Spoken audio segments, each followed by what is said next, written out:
Why Putin is so hard to kill. Seems like he's about to kiss me. Vladimir Putin has a lot of enemies. So how does he protect himself?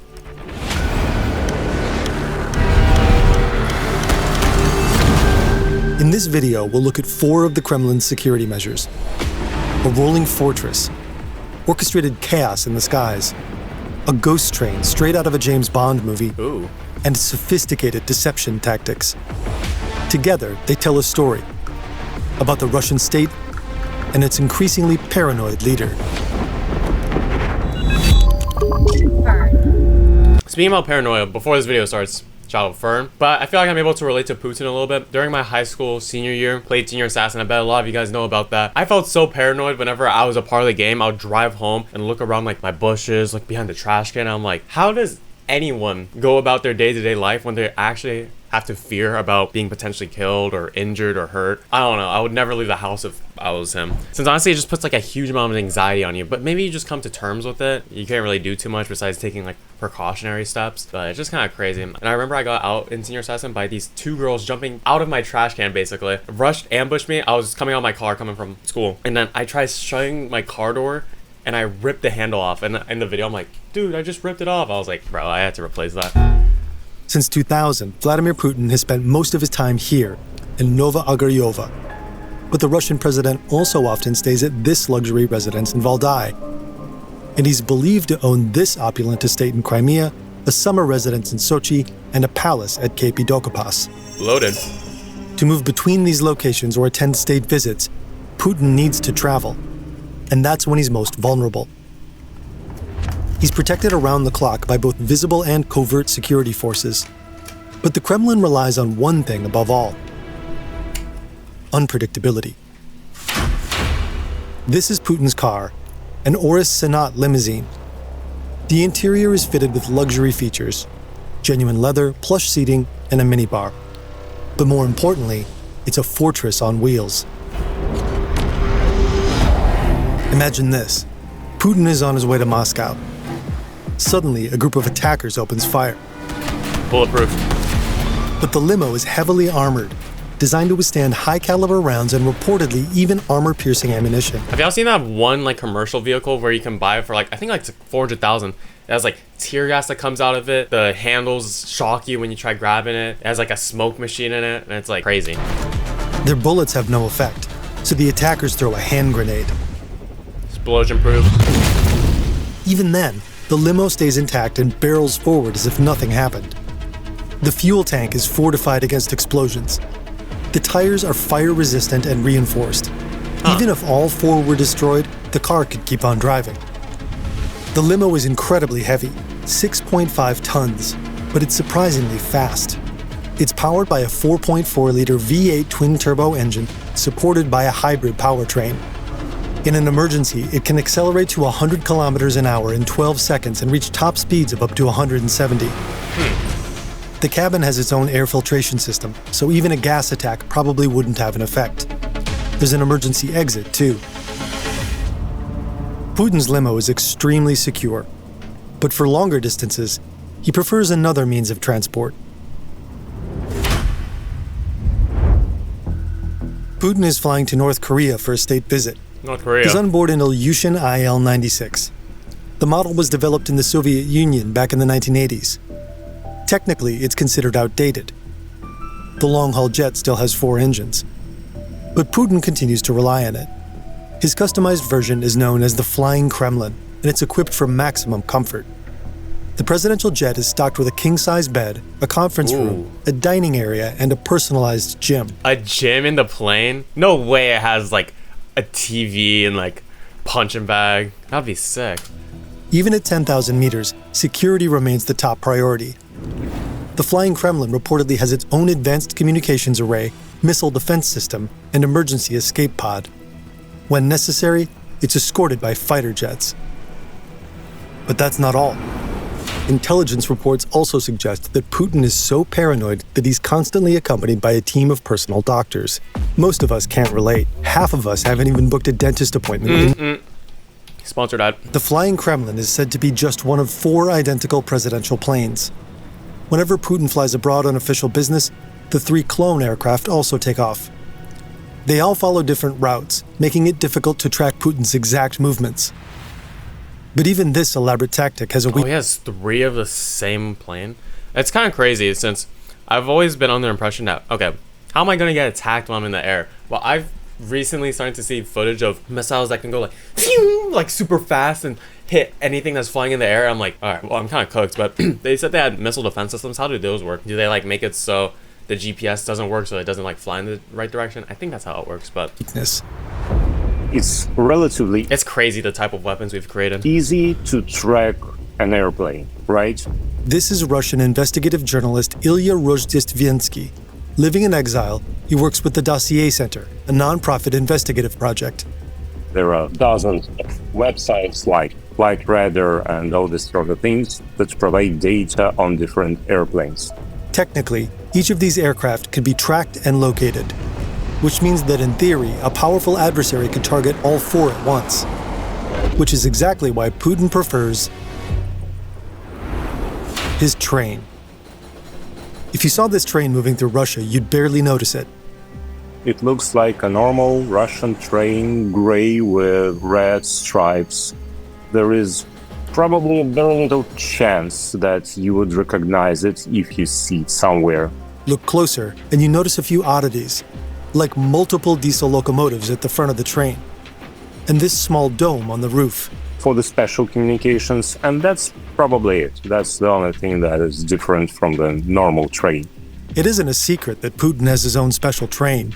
The Kremlin has even released images from its onboard conference room. But for a long time, no one knew what the rest of the train looked like. Until the Dossier Center released some highly confidential documents. These were allegedly leaked by an insider at Sircon Service, a Russian company specializing in manufacturing custom railway cars. The Kremlin allegedly... What if it's like a fake leak? Since why would they ever leak it? I mean, I guess it was an insider, but I would have someone fake leak what my train looked like and have just a completely different model. ...tasked Sircon Service with building the cars for the presidential train. It's not a very big business. There are not too many people who really want to spend their money to build a custom train. According to the leaks, the train is heavily armored and bulletproof. That makes it so heavy that each car needs 6 axles rather than the standard 4. Inside, wow, it's luxurious. It's really... What class we have right here, bro. Something incredible. This train provides Putin... What is this? Is this like a bidet or something? What is this little like bowl? With anything he could possibly need. So there's a car where he can sleep, there's a car for work, there's a restaurant car. One car is even said to house a fully equipped gym and a beauty salon soundproofed to prevent audio surveillance, complete with a massage table and a radio frequency machine designed to keep the skin firm. Ooh, that was a little creepy. The Kremlin denies that Putin has ever used or owned a train car like this. Finally, there's a tiled spa area featuring a full Turkish steam bath and shower. Steam bath? Ilya says the ghost train doesn't appear on official timetables.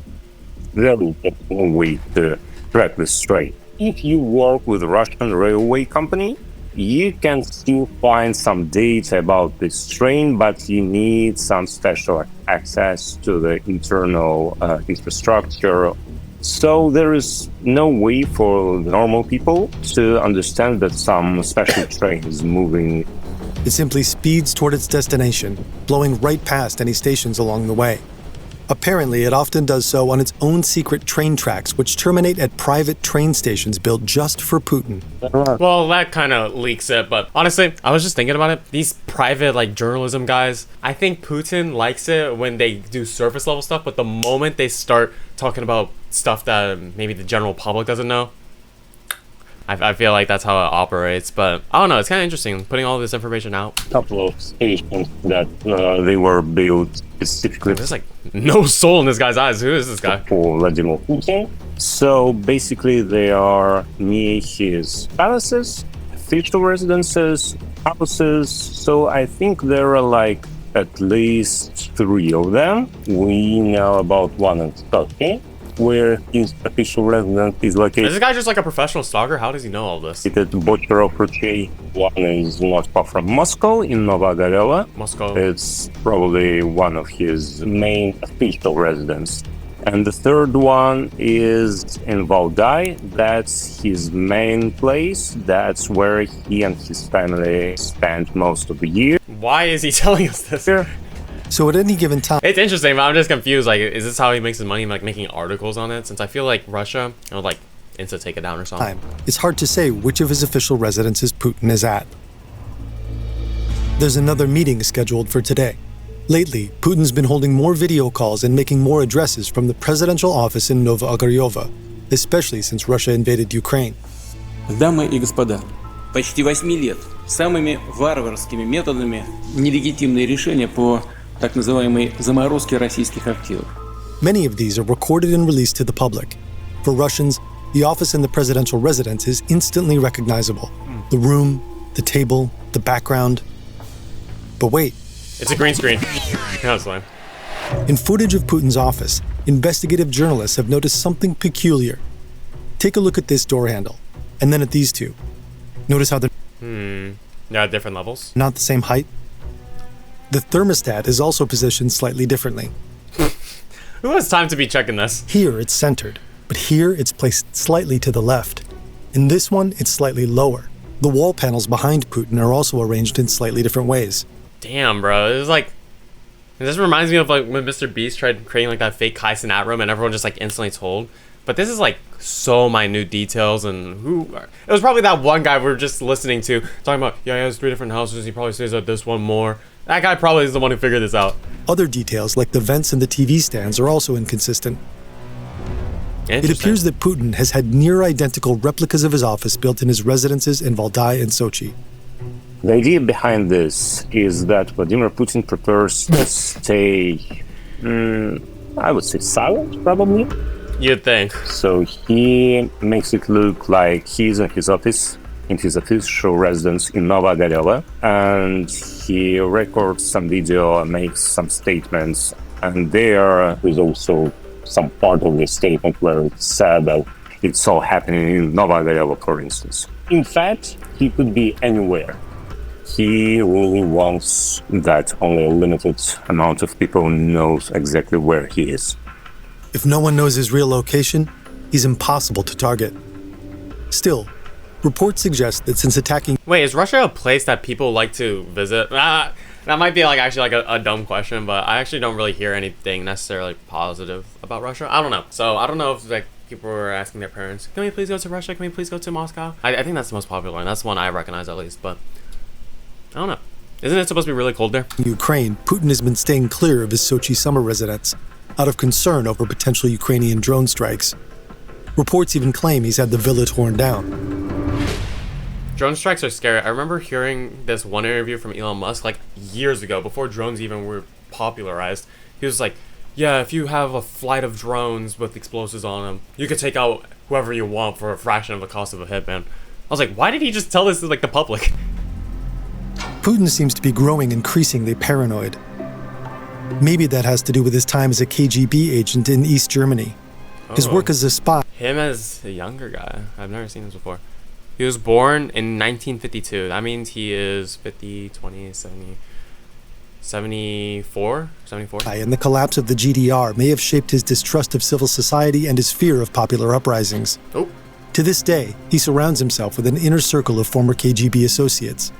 Or maybe he's aware of the hostility he attracts as the autocratic leader of a corrupt oligarchy waging a brutal war of aggression. Or maybe it's the idea that his political opponents are actively plotting to overthrow him, a notion Putin's own intelligence services often encourage. Or maybe it's that Ukrainian intelligence services operate deep behind enemy lines, and Ukrainian drones are a growing threat. Putin seems afraid. Afraid of attacks, of betrayal, and of losing control. More than ever, he seems to be isolating himself. A lot of people would like to kill him. So there is some strong proof that probably he should care about his security. During meetings, long tables keep his guests several meters away from him. His meals are prepared by personal chefs who use only ingredients they provide themselves. Before being served, each meal is tested for poison in a portable lab. When he travels abroad, Putin's bodyguards reportedly even collect his excrement, then take it back to Russia with them to prevent foreign powers from gathering intel on his health. Wow. I have never heard of that. That is actually, I don't know if I would say smart. I think it's a lot. I mean, obviously they have to take extreme measures, but this is the extreme measure right here.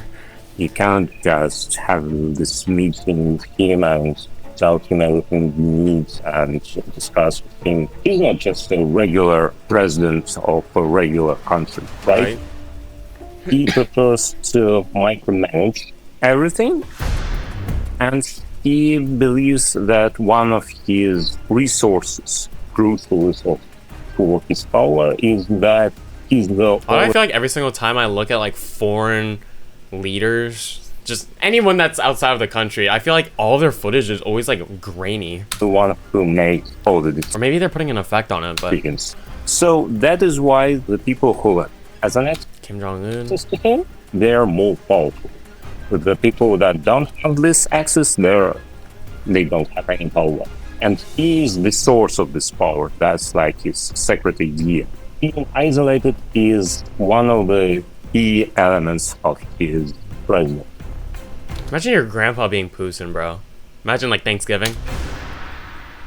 According to Ukraine's former head of military intelligence, Putin has no less than 3 body doubles. These men are said to have undergone plastic surgery to look just like him.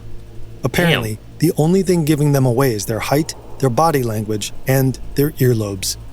The Kremlin denies these claims.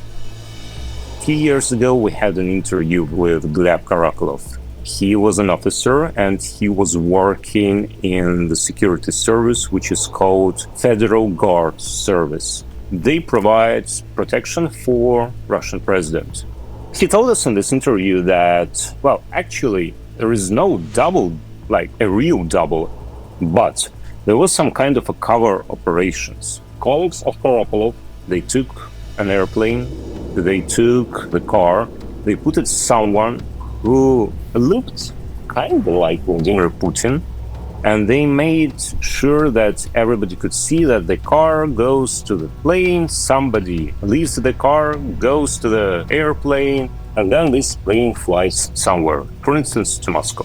But the real Vladimir Putin stays in Sochi, and he does whatever he wants. So you never really know where he truly is. What if they do like the little, who is it, Taylor Swift? The person who goes into like the box whenever they're at concerts and push them around so no one knows where they are. They do like the box method, have like a handyman. With or without doppelgangers, Putin operates within a system of maximum security. He travels in one of the most secure cars on the planet and moves along secret routes. He rides a ghost train and addresses the public. W video. Shout out Fern for the banger. Banger as always. Like, comment, subscribe if y'all are new here. I appreciate y'all for watching to the end. And I'll see y'all in the next video. Peace. Eating on some hot fries. Goddamn, my boy is hot outside. Please don't try to diss me.